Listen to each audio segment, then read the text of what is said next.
Hello friends, welcome back to my YouTube channel. तो दोस्तों, हमारा देश भारत, इंडिया, हिंदुस्तान, भारतवर्ष, आर्यवर्त, अल हिंद और भी कई नाम से प्रसिद्ध है। लेकिन ये सिर्फ नाम ही नहीं है, ये हमारी पहचान है। कहीं मंदिर की आरती तो कहीं मस्जिद की आजान। तो हम मेरे देश भारतवासियों को सबसे पहले तो मेरा नमस्कार, सत श्री अकाल, आदाब और सभी को 75 इंडिपेंडेंस डे की हार्दिक शुभकामनाएं। आज के इस मौके पे मैं आपके साथ शेयर करने वाली हूँ 5 amazing facts about independence day, जो मुझे लगता है शायद आपको पता ना हो। लेकिन इस वीडियो के खत्म होने तक आप कमेंट करके हमें ज़रूर बताइएगा कि इससे पहले कौन कौन से फैक्ट आपको पहले से ही पता थे और कौन कौन से फैक्ट्स आपको पहले से पता नहीं थे। तो चलिए अब बिना वक्त गवाए हम वीडियो स्टार्ट करते हैं और चलते हैं फैक्ट्स नंबर 1 की तरफ। दोस्तों, क्या आपको पता है 15 अगस्त को जो हमारा इंडिपेंडेंस डे सेलिब्रेट किया जाता है, ये कैसे डिसाइड किया था और किसने डिसाइड किया? दोस्तों, क्या आपको पता है हमारा देश भारत 18 जुलाई 1947 को ही इंडिपेंडेंस हो गया था। लेकिन भारत के last viceroy and first governor general Mountbatten ने डिसाइड किया कि इंडिया को 15 अगस्त को इंडिपेंडेंस दी जाएगी, क्योंकि इसी तारीख को ठीक 2 साल पहले वर्ल्ड वॉर 2 में जापान ने इसी दिन 15 अगस्त 1945 को सरेंडर किया था अलाइड फोर्स के आगे। इसीलिए उन्होंने ये डेट डिसाइड किया और इंडिया को इंडिपेंडेंस 15 अगस्त 1947 को दी गई। और अगला फैक्ट जो शायद आपको पता ना हो कि ऐसा कौन सा इकलौता मटेरियल है जिससे इंडियन फ्लैग बनाया जाता है। वैसे तो हम अपने तिरंगे के बारे में बहुत कुछ जानते हैं। फ्लैग कोड ऑफ इंडिया 2002 के अनुसार सिर्फ खादी से ही बने तिरंगे को फहराया जा सकता है। सिर्फ इतना ही नहीं, आप ये भी जानकर सरप्राइज हो जाएंगे कि सिर्फ KKGSS अर्थात कर्नाटक खादी ग्रामोद्योग समायुक्त संघ के पास ही सिर्फ ये लाइसेंस है कि वो इंडियन नेशनल फ्लैग को मैन्युफैक्चर करके पूरे देश में सप्लाई कर सके। मतलब कर्नाटक के छोटे से गांव में जो ये बॉडी है वो officially manufacture and supplier Indian national flag है, जो तिरंगा लाल पीले पर फहराया जाता है, जो तिरंगा इंडिया गेट पर फहराया जाता है, जो तिरंगा हमारे Indian army, Indian navy, Indian air force use करते हैं, जो तिरंगा गवर्नमेंट बिल्डिंग्स में लगे होते हैं, जो तिरंगा प्राइम मिनिस्टर के कार में लगे होते हैं, जो गवर्नमेंट ऑफिस के टेबल पर लगे होते हैं। वे सारे फ्लैग्स KKGSS के द्वारा ही सप्लाई किए जाते हैं। 1 करोड़ से ज़्यादा फ्लैग ये हर साल प्रोड्यूस करती है और पूरे भारत में सप्लाई करती है। अगर किसी और कपड़े के तिरंगे यहाँ फहराए जाते हैं तो वो पनिशेबल ऑफेंस है और इसके तहत 3 साल की सज़ा भी हो सकती है और साथ ही फाइन भी लग सकते हैं। चलिए अब अपने अगले फैक्ट्स की तरफ चलते हैं।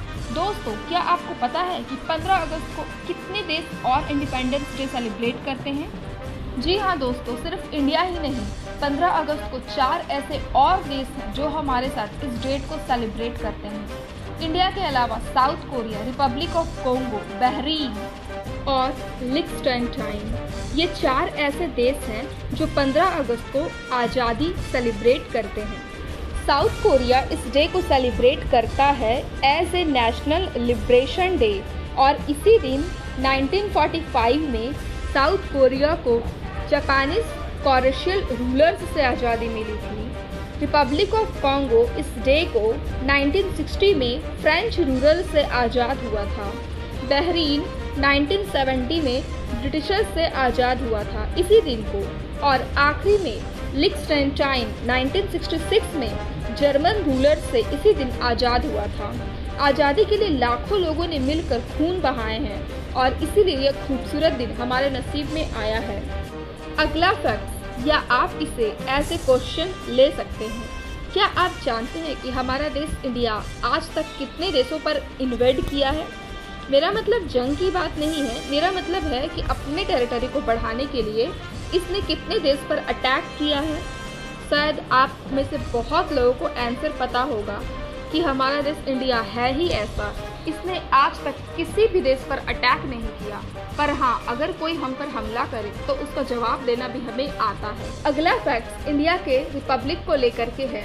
इंडिया आज एक रिपब्लिक कंट्री है, लेकिन 1947 में हमें रिपब्लिक स्टेटस नहीं मिला था।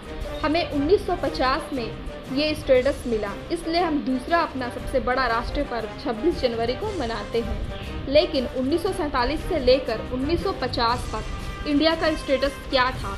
इन 3 सालों के अंतर्गत India British Commonwealth of nation का एक इंडिपेंडेंट डोमिनेंट था, जिसमें हेड ऑफ स्टेट थे किंग जॉर्ज 6। मतलब हम आज़ाद तो हो गए थे, लेकिन हमारे जो रूल्स हैं, हमारे जो राइट्स हैं, वो गवर्नमेंट ऑफ इंडिया एक्ट 1935 के हिसाब से ब्रिटिशर्स का बनाया हुआ था, जो लंदन यूनाइटेड किंगडम के पास हुआ था। तो हमारी अपनी कॉन्स्टिट्यूशन नहीं थी। डॉक्टर राजेंद्र प्रसाद के अंदर कॉन्स्टिट्यूशन कम्युनिटी बनाई गई। B.R. अम्बेडकर ने इंडिया के कॉन्स्टिट्यूशन को ड्राफ्ट किया, हमारे संविधान को लिखा और फाइनली 26 जनवरी 1950 को ऑफिशियली रिपब्लिक ऑफ इंडिया बन गया।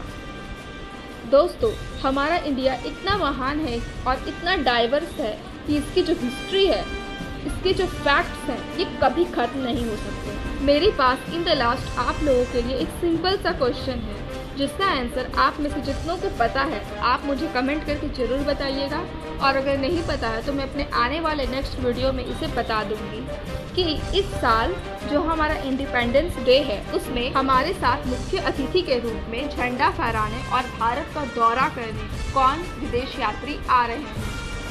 आप लोगों को आंसर पता हो तो ज़रूर बताइएगा। And in the last, wishing you a very very very happy independence day. Thank you.